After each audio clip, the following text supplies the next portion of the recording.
Pembangunan jalan baru batas kota Singaraja Mengwitani dilanjutkan kembali.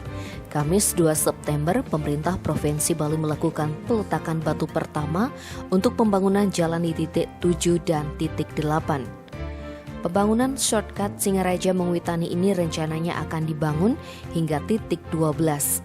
Sebelumnya, pembangunan jalan baru juga telah dilakukan di titik 9 dan titik 10, diawali dengan pembebasan lahan. Di titik ini, jalan baru tersebut akan melintasi Desa Pegayaman, Kecamatan Sukesade Buleleng. Di tengah pelaksanaan program kolaborasi antara Kementerian PUPR dan pemerintah Provinsi Bali ini, sebanyak 50 kakak berusaha memperjuangkan haknya agar mendapat dana ganti rugi. Hal itu diungkapkan langsung salah satu warga di Banjar Dinas Kubu, Desa Pegayaman, Kecamatan Sukesade, Syafrudin. Hingga kini, ia bersama belasan kepala keluarga lainnya masih gigih berusaha mendapatkan hasil ganti rugi agar sesuai dengan aset yang mereka miliki. Ia pun membeberkan beberapa rekan sepenanggungan kerap mendapat intimidasi dari oknum perangkat desa.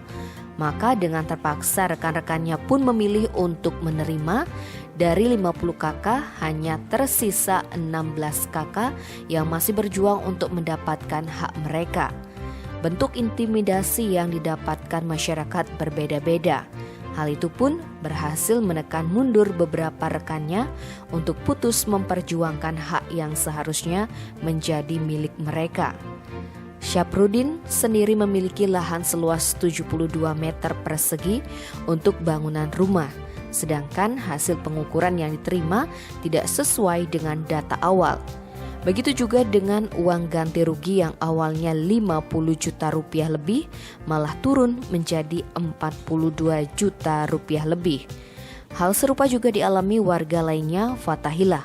Dari penuturannya, uang ganti rugi lahan yang diterimanya belum sesuai. Masih banyak bagian yang terdampak pembangunan luput dari perhitungan tim appraisal.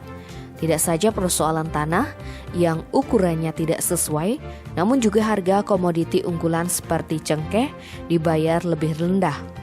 Harga yang dibayarkan oleh appraisal sangat jauh dibandingkan hasil dari komoditi tersebut per tahunnya. Tim Bali Express melaporkan.